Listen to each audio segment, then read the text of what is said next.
If you enjoy listening to adventure stories, then you should visit thedihedral.com. You will find stories from other members of the community and read about climbing, life, and the outdoors. Follow us on Instagram, Facebook, and Twitter. Let's connect and climb on! Climb on! Roll! Hi, this is Carrot. Thank you for joining us today on another episode of the Dihedral podcast. Our guest today is an incredibly accomplished climber and writer. In addition to putting up first ascents all over North and South America, Chris Kalman has publications in several magazines, including Rock and Ice and Outside Magazine. He is a co-host of the American Alpine Club's The Cutting Edge podcast and has recently published his third book, Damned If You Don't. On top of all this, Chris is a conservationist who sits on the board of directors for the nonprofit Friends of Cochamó.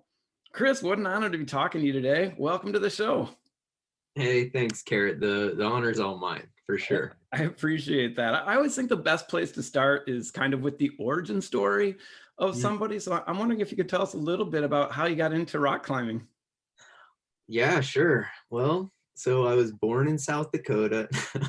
All right. I'm not going to go that far back.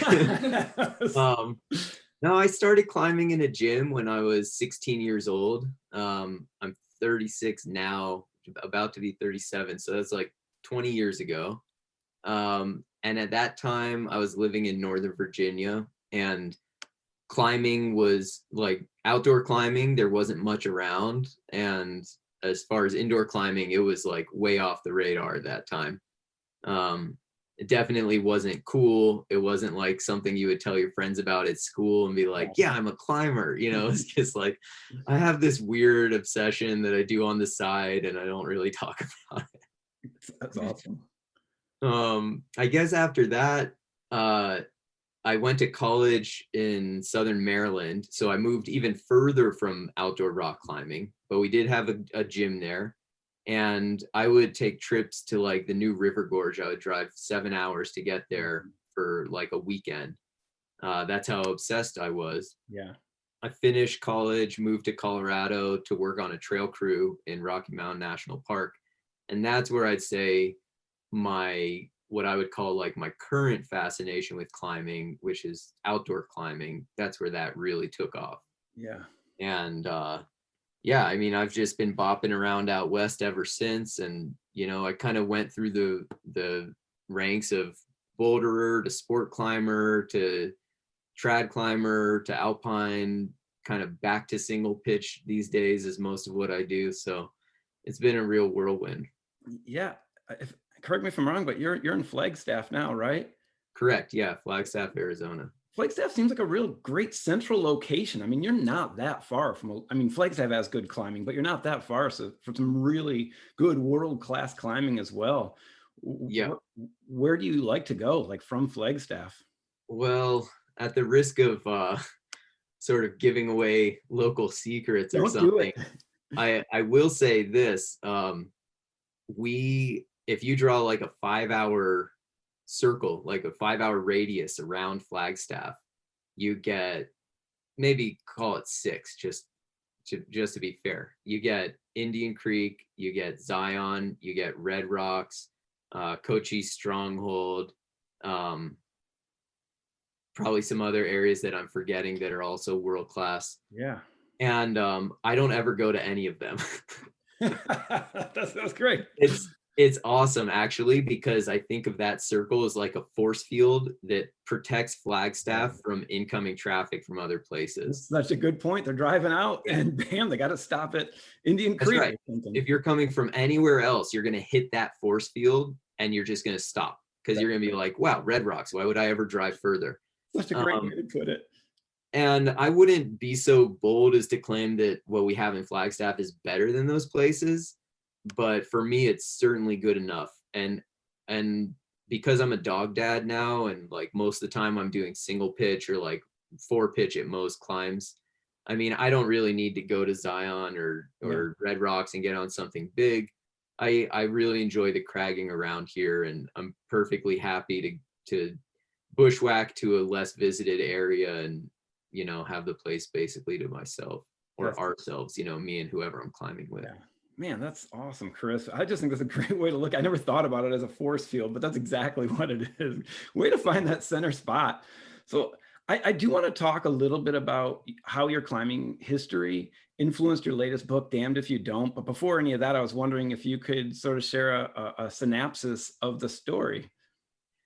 Sure, yeah. The I guess like the sort of short way I've been trying to describe Damned If You Don't is, imagine if John Muir existed today and the valley that he found, instead of being Yosemite Valley, was some pristine uh, remote valley down in Chilean Patagonia. Um, Same things happening, right? Like in Yosemite in John Muir's time, there was this initiative to dam the Hetch Hetchy River to provide drinking water for San Francisco and other things.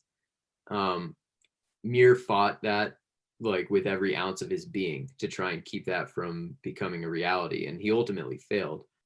Um, but you know, in today's world of social media and kind of social media influencers and just everything that the speed at which information travels, you know, Muir's tactics were to write articles for like the Atlantic and big magazines at the time, and he visited with Theodore Roosevelt and tried to campaign with him, but he basically just tried to popularize the place in the public eye. Now, at that time, that didn't mean that like millions of people would just show up overnight, right? But if you did something like that today, millions of people would show up overnight. If somewhere like Yosemite that no one had known about before suddenly became on the tip of everyone's tongue. And so I wanted to explore that kind of storyline. What would happen if someone tried to do that today? Because while I am strongly opposed to extractive industries in the remaining wildernesses in the world, I think it's time to start thinking about tourism, you know, and climbing sort of specifically in this book as an extractive industry. I don't think we generally think of it that way, and we sort of talk about it more as a solution to the problem of extractive industries. But of course, if you've ever spent time in Yosemite Valley, you know that tourism has its own pitfalls as well. Yeah, that's a great description. I just want to put this out there for anybody listening. This is a really good book, and I strongly recommend it. Whether you're a climber or not, I think there's a lot that you can get out of it. One of my favorite things about this book is that it challenges the reader to come to terms with the fact that we cause damages to our surroundings, whether we know we are or not. At this point, it's really unavoidable. And so, Chris, I'm wondering if you can speak to any specific instances in your life that led you to tackle the dilemmas that take place in Damned If You Don't.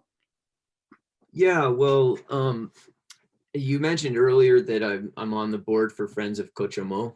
So Cochamó is in many ways what this book is about. Although this book is a fiction, it's sort of a response to the time that I've spent in Cochamó. So Cochamó is a beautiful valley in Chilean Patagonia, like I was talking about. And I've gone there 7 times over the course of a decade or so. And it's just become a very special place to me. Originally, it was more for climbing reasons that I cared about it. But at this point, I could go down there and not even climb. The people that live down there are beautiful, and I love them. And I love the small community around Cochamó. The environment, the ecosystem, it's coastal rainforest. It's just incredible. Totally native forest that's never been timbered, rare endemic flora and fauna, crystal clear water. It's just staggering. It's probably my favorite place on earth. The very first time I went there, the local citizens of the Comuna Cochamó, along with a couple of other NGOs, had successfully fought and stopped the proposed hydroelectric dam that would have been put in on the Rio Cochamó, which is like, if you've ever seen pictures of the place, it's impossible to imagine anyone being so foolish as to dam that river because it's so beautiful. So I had extractive industries in my mind from the very get-go, from the very nascence of my experiences with Cochamó. And because I'm a writer, that is something that I wrote about quite a bit. I wrote about climbing in Cochamó. I wrote about potential risks and threats to Cochamó. I tried to communicate with locals and become friends with them to understand what I could do to help, if anything, as sort of an outsider gringo who has no real claim to the place. Yeah. And I also saw the place grow in popularity tremendously over the years that I was visiting. So I sort of realized that the threats on Cochamó were sort of a pincer, and they were coming in from two sides. You know, on the one hand, you have the threat of extractive industries, hydroelectric dams, mining, timber, other forms of resource extraction. On the other side, you have tourism and the effects of an increasing tourist industry without any sort of, structures in place to protect the valley from that increase in tourism. So, you know, it's not a national park. So there's no trail crew, there's no team of rangers, there's no law enforcement, there's no, everything's sort of fly by night down there. I mean, it's not completely, people are working really hard to be organized and to do the right thing, but it's a constant game of catch up. And so I was sort of thinking, like, what happens at the intersection of these two different onslaughts? And what's the answer? You know, how do you kind of protect a place from both of those? And those questions really are what led me to write this book. Man, that's perfect. You can see so many overlaps with what you're saying is happening there and is happening with you, with what's happening with John and yeah. Dan, if you don't. And you know, Cochamó is an example of this happening all over the world. You know, I think of Sedona, Arizona. Like when I first started going there 20 or so years ago, there's a 2-lane highway. Now, if you go down there, there's just huge hotels everywhere. And the cost of that is much bigger than I think a lot of us can appreciate. You know, the cost of being able to lay your eyes on something beautiful, it ultimately destroys that thing that we're going there to look at. Yeah, that's an important conversation to have. And I'm not sure if there's a solution, or right? Maybe there's no solution, maybe there's several solutions, but I definitely think your book does a great job of like trying to find that balance between those two things. Also, just on a side note, I think you sort of labeling climbing as a bit of an extractive industry it hits the nail on the head. I mean, it does damage, whether we want it to or not, whether we go out there to clean up trails. I mean, we're leaving a trail just to do that. I want to continue that conversation a little bit, but there's something else that I want to talk about with regard to the book that you're doing at the same time as delivering this really important message, and that's your development of your characters. I loved all of them, even the bad guys. I'm just like, there's something about this person. You're able to lay their point of view on it, so even though they might be doing something you don't like, you can see where they're coming from. And so I was hoping you can talk a little bit about what you did to make that character development fall so seamlessly with the kind of greater message that you're trying to portray in this book. Well, it feels really good to hear you say that, because certainly that, I think, is one of the biggest goals that I had with this book, was to make the characters believable. It's a really short story, so to get in a lot of plot, right?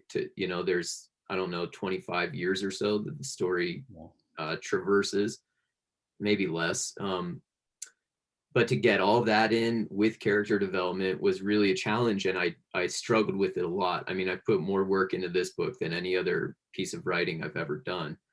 The reason why that was important to me is because I don't really generally believe in like good people and bad people, just as sort of a general worldview.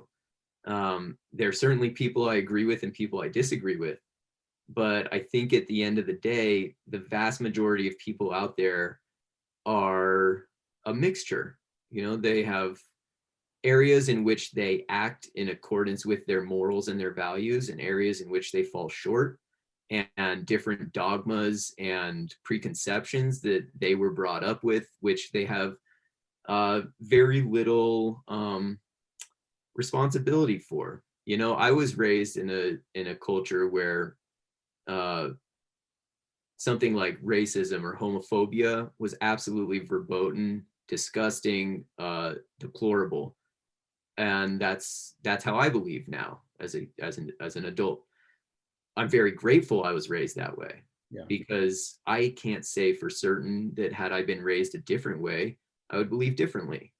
People, I think, tend to believe what they were raised to believe. Mm-hmm. Not 100%, right? But just as a tendency. And so I just think that's more accurate, like when you're talking about people out there, whether they're Republicans or Democrats, or whether they're for extractive industries or against them. And if we ever want to make progress in the world, I think we need to be able to respect one another and be able to hear one another, like where they come from, Yeah. So there are people in the story that are trying to build a dam on this river, on the Rio Lahuenco, and rather than just paint them as some like Bond supervillain, I wanted to sort of round them out, because hey, hydroelectric power is pretty clean, better than a coal power plant, right? Mm-hmm. So you can make cases for and against just about anything. And at this point in time, where everyone's all about solar, right? Solar power and electric cars. Well, there are costs to be confronted with those too. Yeah. Primarily lithium, I think, is a serious one. And if you look at where lithium mining's done today, it's basically in indigenous communities, often in South America, in sort of like the Atacama region. And those communities are being decimated by our quote unquote green consumption, by our efforts to make the world a better place. Yeah. And so I think the whole point of this book is to point the finger inward.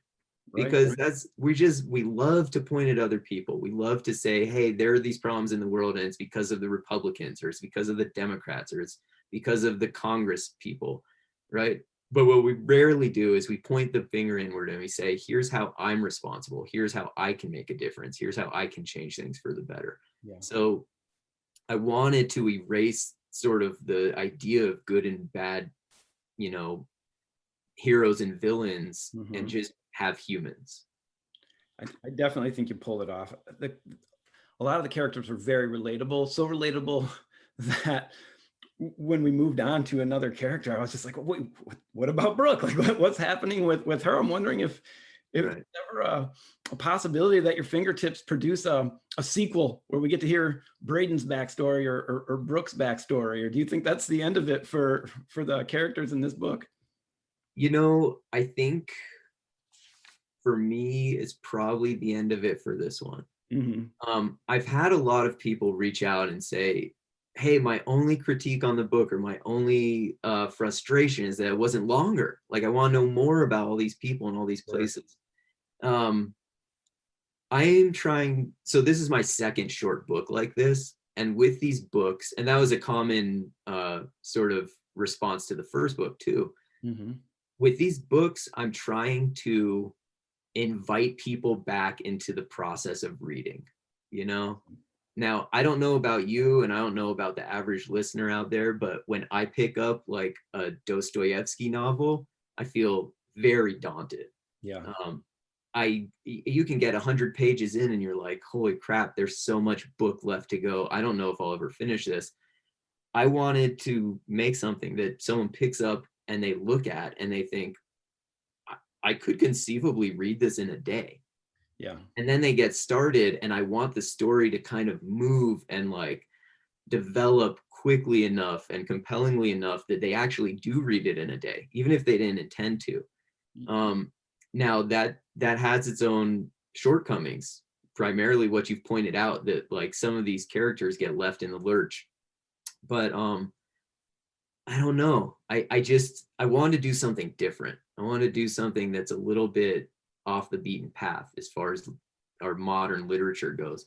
Because by and large, when I look at a bookstore full of beautiful books that people have poured their hearts and energies into, I can't tell the difference from one to the other. Mm-hmm. You know, they're all like a 250 to 350 page novel. Yeah. Right. And those are all going to have about the same kind of arc and the same sort of character development and plot and stuff like that. Well, I'm a self-published author that nobody's ever heard of. So the best thing I could do is do something that looks different, because I am different, right? If I try to replicate what everyone else is doing, why would you pick the self-published guy when you could pick someone from Simon & Schuster? That's such a great point. I mean, speaking about just the book itself, it fits in a backpack for one thing. Like, it's going to be tough to carry War and Peace, you know, as you're blazing the trail or something like that. It's small enough that you can read it on the trail, about the trail. And not only that, but the artwork in the book it's great. I mean, it's just beautiful pieces that separate the chapters. We could go on and on about how enjoyable it is on so many different levels. It just really is. I was hoping we could focus a little bit on John. I kind of see his journey as a series of trolley problems, you know, like these personal moral dilemmas where he either has to save the valley or save his relationship or save his friendship or save the salamander. Right. Do you think more generally that life boils down to a series of trolley problems or trolley-like problems? Maybe if you're unfortunate, it might.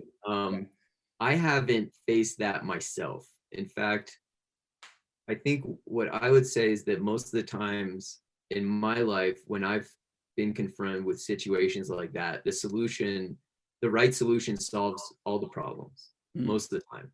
And the things that aren't solved are the less important things. John is sort of, you know, he's a version of who I don't want to be and who I hope I don't become. And I don't think I'm at risk of becoming John Mercer. But I think those situations are compelling because it often feels like you have to do one thing or another thing. And one of the central ideas about John is that he's a loner. You could argue totally self-imposed as well. And I think a lot of the characters in the book would say that about John, that he's not actually alone, but that he chooses to be alone, or that he puts up barriers to make himself alone. Well, yeah, situations can seem totally like there's only one solution when you're working like all on your own. You know, when you let in a larger community and you accept advice from your lawyers or advice from your loved ones, you know, it's a lot easier to solve problems. So that's a good way to put it. Yeah, I don't think that life has to come down to that.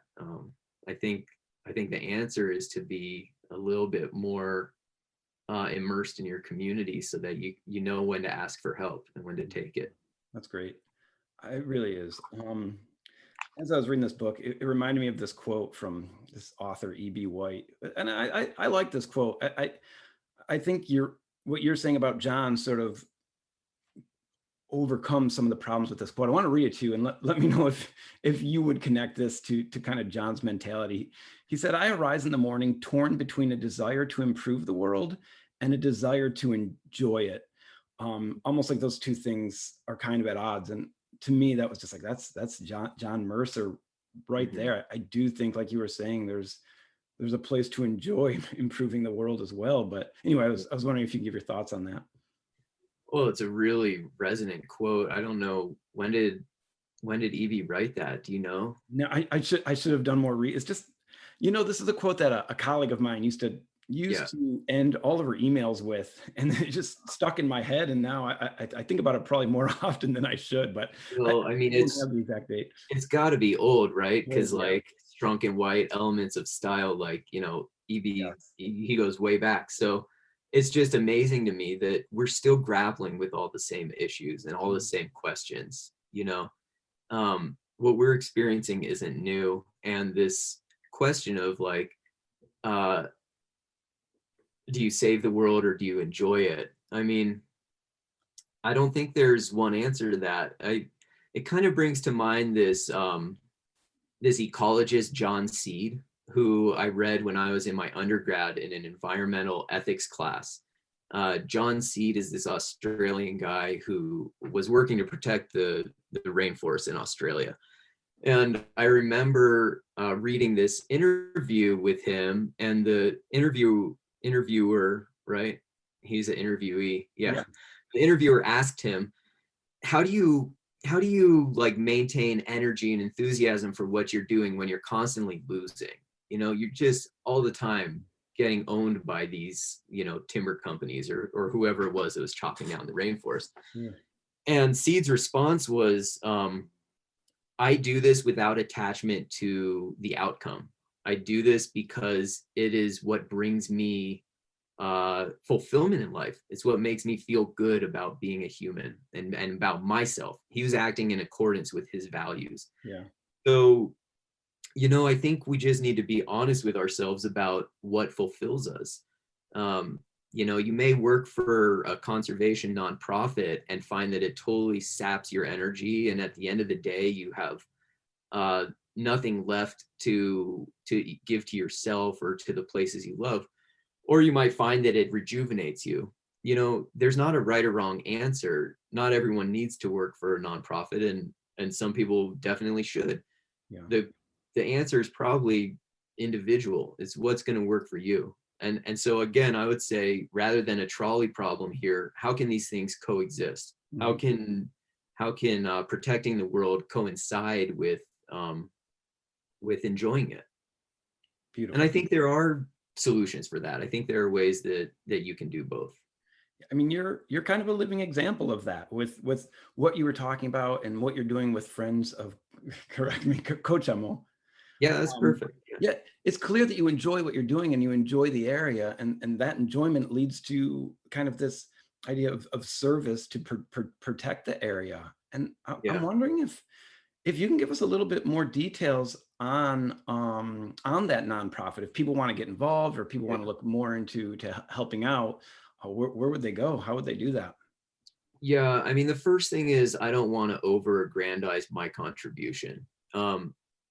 I do very little. My involvement with Cochamó is certainly peripheral, and anything that I've done stands on the shoulders of really serious, effective, intelligent, grassroots, local NGOs that are down in Chile, and they're doing great work, as well as business owners down there that are all working to make that place sustainable and to protect the biodiversity. So Friends of Cochamó is it's a new organization. No, it doesn't have any employees. Everyone's volunteering time.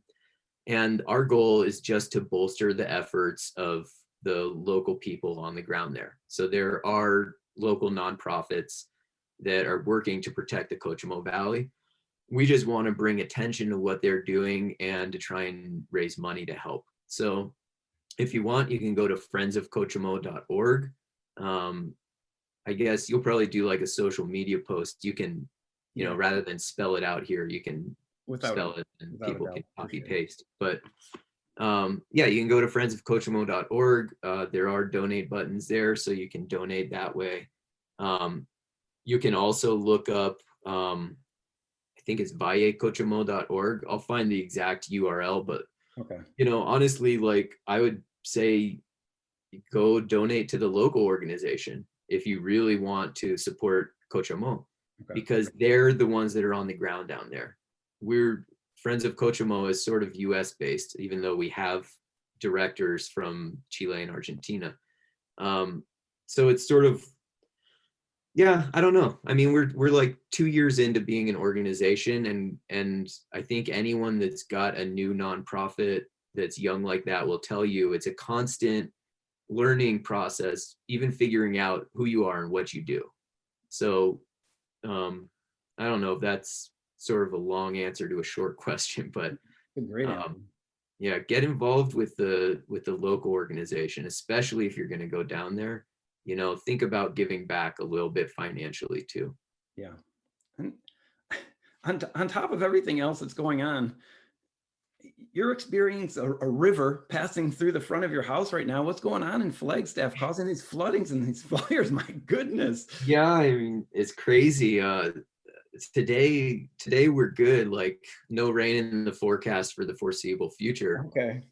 But so yeah, we moved to Flagstaff about 3 years ago, right at the tail end of a monsoon season, which is normal. It's totally normal for there to be monsoons here in the summer, which is just a seasonal rain that happens around the same time every day. Now, for the last 2 years, we haven't had them, which I think most climate scientists would agree has something to do with climate change.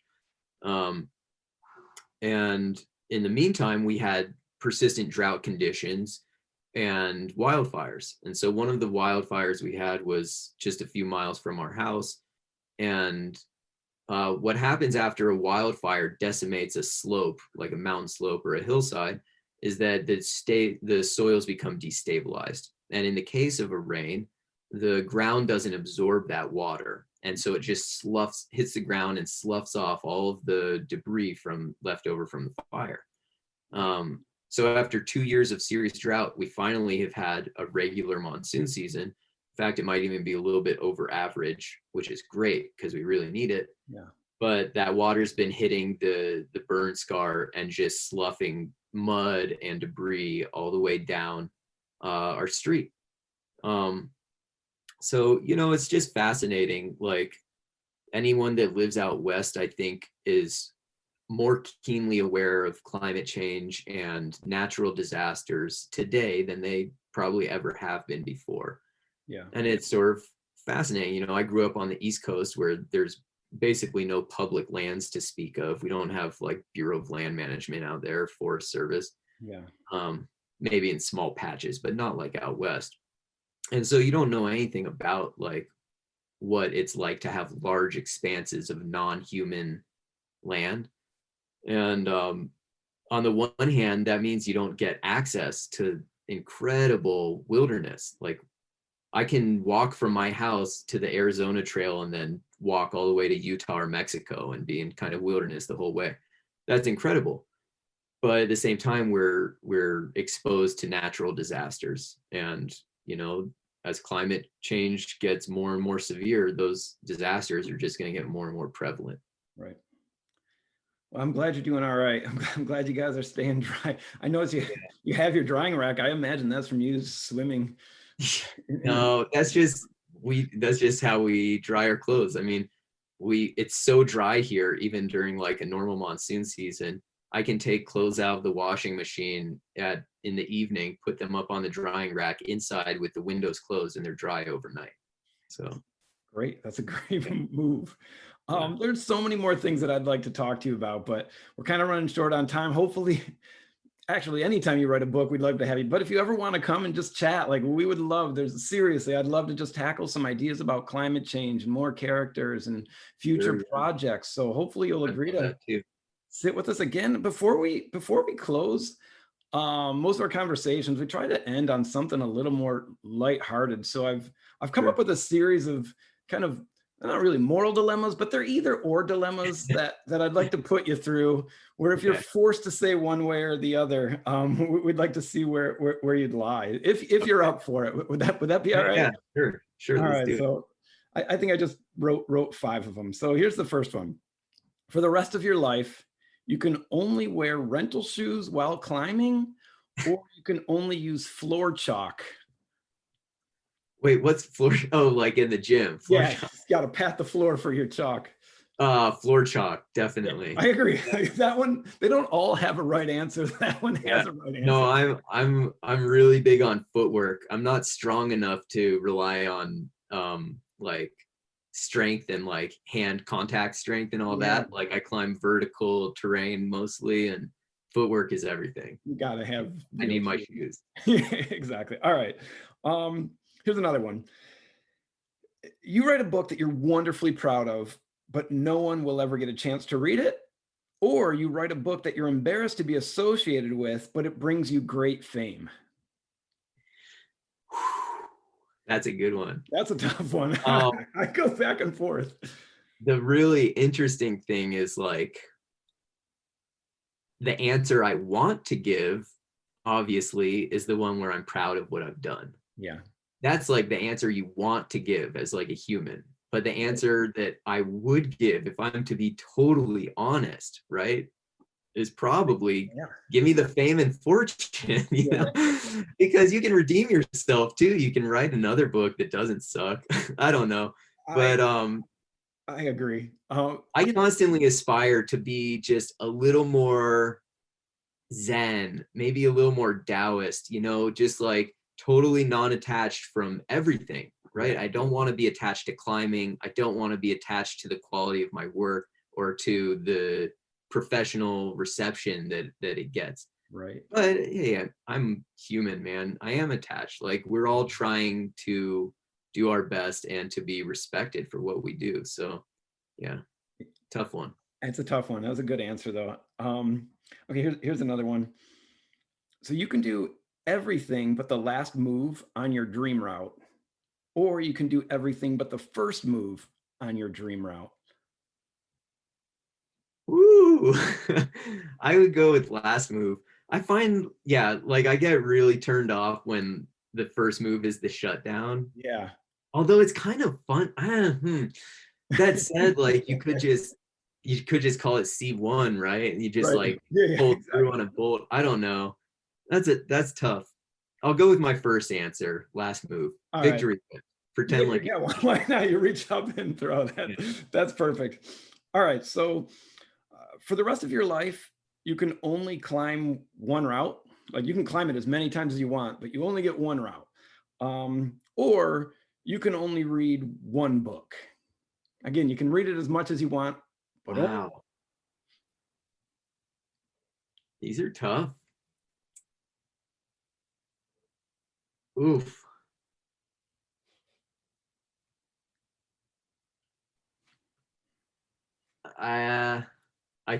I think I'm gonna go with one route. Yeah. I don't know. I think so. I would say I get more joy and pleasure out of climbing than out of reading. But I think that reading has a greater capacity to provide long-term satisfaction in my life. Yeah. Like I think I'm going to learn more about being a human, being a good human, being a member of this planet by reading than by climbing. Not to say climbing doesn't teach you anything, but I just think, you know, climbing is sort of constantly becoming less and less central to who I am and to what I do. Yeah. And I certainly hope I climb always, all the way up until the very end. And that's my goal. Yeah. I don't think I'll ever change that goal. But I used to be willing to die for climbing, honestly. And right. I'm not even remotely interested in that anymore. Not even remotely willing. Right. And just in general, like it's a much smaller part of my life. I think I've climbed honestly like 6 times in the last 6 months or so. Yeah. But in the meantime, I got married. My second book was published. I got accepted into grad school, which starts in a week. You know, a lot of other things. I've kind of like changed my diet to become a little more healthy. Yeah. So all of this other stuff is starting to become more and more important. So I guess I'll have to go with one climb. I guess make it Japanese gardens. And then perfect. there's no climb better, I guess, than that. That's kind of like the perfect rock climb.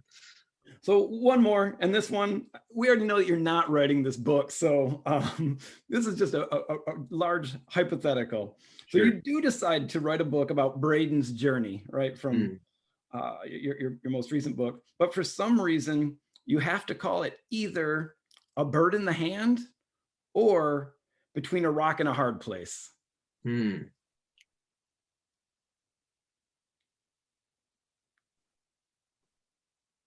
I think I think I like A Bird in the Hand. I think there's I often use like birds in symbolism. Okay. Or sort of birds are like a great vehicle to take you know, when you're making a painting, right, or composing a photo, they say like make sure there are elements so that the viewer's eye like goes from the top left across the screen, like maybe back into the middle, and finds the subject. Then I'm trying to learn to do the same thing with writing, and birds are a great way to do that, right? So I think I'd go with a bird in the hand. I'm also trying, like, Damned If You Don't is, I love the title. I feel like it's so perfect for this book, but I also worry it's a little too on the nose. Yeah. I get that. That's something I struggle with a lot. Like, I used to write poetry all the time, and an ex-girlfriend, I think, was like, you just sound like you're trying to prove something to people, you know, like you're not like just developing the aesthetic beauty of this idea, you're like trying to prove something. And I come from like a mathematical analytical background, so that makes sense, right? So I think sometimes I need to leave stuff a little more up to the imagination, and so Between a Rock and a Hard Place might be a little too on the nose. Too much, yeah. I think those were all really great answers. I just want to thank you so much again for joining us. But before we part ways, I want you, if you could, just let people know where they could find the book. And then if there's anything else you want to plug or promote or you know, just sort of shine a light on, please feel free to do that. Thanks. Yeah. I mean, first of all, yeah, it's totally a pleasure of mine to be on the show. I love what you guys do. I love that it's a little bit different from like the typical, you know, climbing podcast, I guess. And I've read up a little bit about you guys, and a lot of you have sort of a philosophy background, and I've majored in philosophy for my undergrad. So that's spectacular. Yeah. That's all. I'm a philosophy professor, so like awesome. I didn't want to even talk about this during the book, but there were so many little philosophical things in the book that I was just so impressed with, and just the language that you use. I was just like, oh, this is great. So I'm glad you brought it up. So I didn't have to. But yeah, I'm sorry. I didn't mean to interrupt. No, not at all. Yeah, I enjoyed chatting with you, because it did get a bit philosophical there, and I like that. Okay, so to get the book, you can get it at my website, chriskalman.com. I'm still sort of uncomfortable having a URL that's my name, but I don't know, it's like just a digital business card, I guess. Yeah. But yeah, chriskalman.com is where you can get it. I think it's only in 2 retail stores right now. There's one in Lander called Wild Iris in Lander, Wyoming, and locally here in Flagstaff at Brightside Books. If you're in the UK, you can get it through Vertebrate Publishing. That's my UK distributor. And I think that's about it for if you want to get the book. So that's how you do that. Check out Friends of Cochamó. Check out, I believe it's viacochamó.org. Let me just double check that. And we'll link all these things too on the promo. Yeah. So if you're listening, you're not getting them, just click on one of the links. Yeah. So go to viacochamó.org, and that page you can translate into English if so needed. And beyond that, you know, I guess just to throw out like a fun thing to for other people to check out the author David Stevenson. David is an incredible author. He's got a new book out called Something About High Places. I'm terrible with remembering titles, but I'm looking for it. I just read it. It was so good. Anyway, David Stevenson's great. He's a really good guy, and he's sort of under the radar. So, you know, get some of his books and enjoy them. I think they're incredible. But yeah, that's it. Thanks again for having me. It was a blast. Pleasure. Absolutely. A million thanks.